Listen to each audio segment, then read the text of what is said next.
श्री शिवाय नमस्तुभ्यं मित्रों, जय महाकाल, हर हर महादेव। तो मित्रों, कैसे हैं आप सब? आशा करते हैं आप सब लोग बहुत अच्छे होंगे। मित्रों, आप सबको पता है कि सावन का महीना चल रहा है और आज है सावन के शनिवार का बहुत ही प्यारा सा दिन है, बहुत ही विशेष सा दिन है।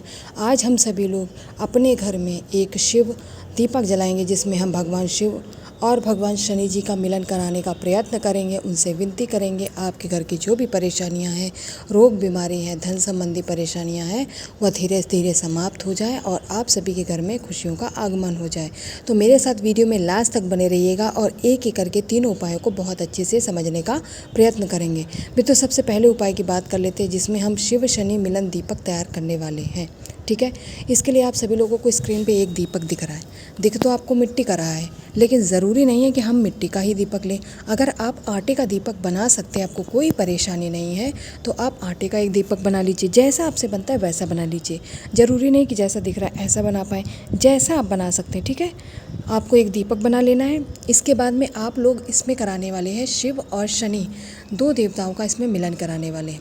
तो आप लोग शनिवार का दिन है, यानी शनि देव का स्मरण करके पहले तो आपको सरसों तेल से इस दीपक को प्रज्वलित करना है। ठीक है, यानी सरसों तेल में इस दीपक का निर्माण किया जाएगा। देवताओं के लिए बाती लगा रहे हैं तो गोल बाती का प्रयोग किया जाएगा।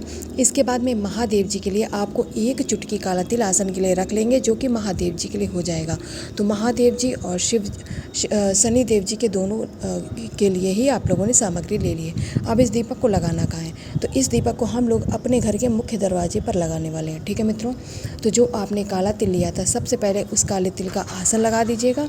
आसन लगाने के बाद में इस गोल बत्ती वाले दीपक को यहाँ पर स्थापित कर देंगे। ठीक है मित्रों, स्थापित करने के बाद में अब बारी आती है इसे प्रज्वलित करने की। शनिवार का दिन है, यानी शनि देव जी का दिन है, साथ ही में बालाजी महाराज जी का दिन है। मित्रों, शिव जी के नाम के आप लोगों ने काले तिल लगा दिए हैं। अब बारी आती है शनि देव जी के लिए हम क्या कर सकते हैं। तो शनि देव जी महाराज जी को प्रसन्न करने का एक बहुत ही प्यारा सा मंत्र है, आप सभी लोग जानते हैं, ओम शम शनिश्चराय नमः।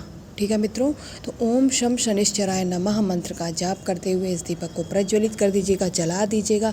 अपने घर की खुशियों, अपने घर की तरक्की, उन्नति की कामना करते हुए इस जलते हुए दीपक के अंदर आपको थोड़े से काले तिल और डाल देने हैं और अपने हृदय की जो बात है आपको यहाँ पर कहनी है। कहने के बाद में विनती आराधना करेंगे आपके घर की खुशियों के लिए, आपके घर की तरक्की उन्नति के लिए।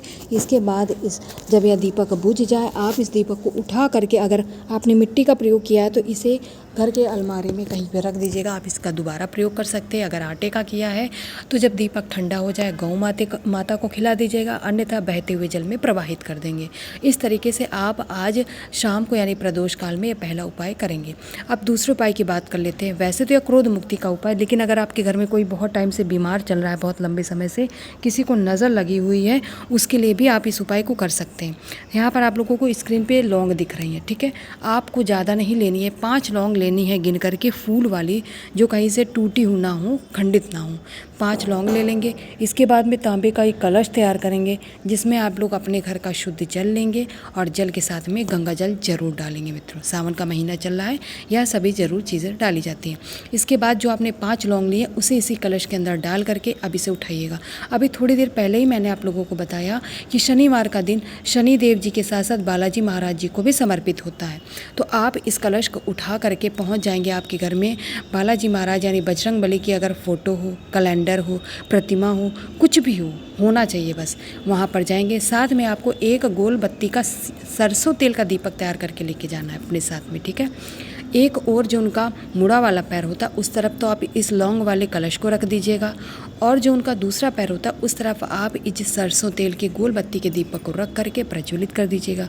ठीक है मित्रों, प्रज्वलित करने के बाद में आपको बालाजी महाराज जी से, आपके घर में जिस व्यक्ति का रोग नहीं दूर हो रहा है या फिर जो बहुत क्रोधित होता है, छोटी छोटी बातों में लड़ाई झगड़े करता है, घर का माहौल ख़राब करता है, उसका नाम और गोत्र बोल करके आपको इनसे विनती करना है कि उस व्यक्ति का जो स्वास्थ्य है या फिर वो जो भी उसके अंदर बुराइयां आ गई हैं वह दूर हो जाएं और वह पहले की तरह पूरे परिवार के साथ हिल मिल कर रहे, प्रेम पूर्वक सबसे व्यवहार करे, और जो ये गलत चीज़ें कर रहा है, गलत रास्ते में चला गया है, वहाँ से वापस वापस आ जाए।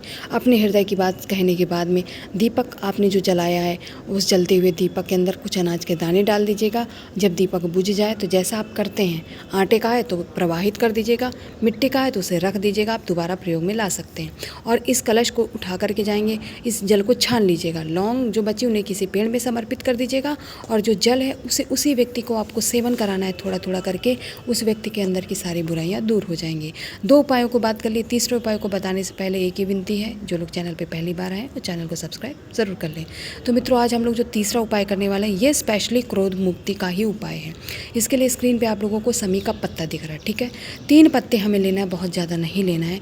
3 पत्ते अच्छे अच्छे ले लीजिएगा समी के, और जो वो भी कहीं से ख़राब ना हो और पत्तियाँ एकदम गिरी हुई ना हो, यानी अच्छे होने चाहिए। इसके साथ ही उस व्यक्ति के मन की कड़वाहट को दूर करना है, यानी मिठास लाना चाहते हैं तो आपको यहाँ पर लेना है शहद। बहुत ज़्यादा नहीं लेना है, छोटा चम्मच 1 चम्मच ले लीजिएगा, बहुत है, ठीक है। तो थोड़ा सा शहद ले लिया। इसी शहद में आपको ये तीनों शमी के पत्ते को क्या करना है, डिप कर दीजिएगा। जब उनमें अच्छे से शहद लग जाए, इतना आपको शहद लेना है। इसके बाद में तांबे का एक कलश तैयार करेंगे जिसमें आप लोग अपने घर का शुद्ध जल और गंगा जल लेंगे। इन दोनों चीज़ों को उठा करके मित्रों पहुंच जाएंगे देवादिदेव महादेव भगवान शंकर के शिवलिंग के पास। यहाँ पहुंच करके उत्तर दिशा में मुँह करके खड़े हो जाइएगा। आप मित्रों, आप लोग इस कलश को और समी पत्ते को लेकर पहुंच जाएंगे महादेव जी की शिवलिंग के पास। सबसे पहले उस जल का जलाभिषेक करेंगे महादेव जी की शिवलिंग के ऊपर श्री शिवाय नमस्तुभ्यम मंत्र का जाप करते हुए, ठीक है। जलाभिषेक करने के बाद में मित्रों आपके पास में बचता है वो शहद वाला समी का पत्ता। अब उसके उपाय को समझ लेते हैं। आप किस लिए उपाय कर रहे हैं, क्रोध मुक्ति का, यानी किसी व्यक्ति के मन की कड़वाहट को, उसके मन के जहर को दूर करना चाहते हैं, काट करना चाहते हैं। जैसे कि स्वयं शिव जी ने जहर का प्याला पी करके हम लोगों को अमृत प्रदान किया था, कुछ इसी प्रकार से। तो उस शहद वाली तीनों पत्तियों को आप महादेव जी के शिवलिंग के ऊपर समर्पित कर दीजिएगा, चिपका दीजिएगा। और जब आप इन्हें चिपकाएंगे, आप लोगों को हाटकेश्वर महादेव जी का स्मरण करना है, यानी हाटकेश्वर महादेव जी के नाम से शमी के तीनों पत्तों को शहद सहित महादेव जी की शिवलिंग पर समर्पित करके उनसे उस व्यक्ति का जहर यानी क्रोध दूर करने का निवेदन करते हुए मित्रों आप लोग समर्पित कर दीजिएगा। तो तीनों उपायों की यहाँ पर हम लोगों ने बात कर ली है और मैं आशा करती हूँ आप लोग यह तीनों उपाय समझ गए होंगे। अगर कुछ भी नहीं समझ में आया, कुछ भी आप लोगों के मन में संशय है, तो आप लोग कमेंट सेक्शन में कमेंट करके पूछ सकते हैं। महादेव जी का आशीर्वाद सदा आप व आपके परिवार पर ऐसे ही बना रहे। श्री शिवाय नमस्तुभ्यम।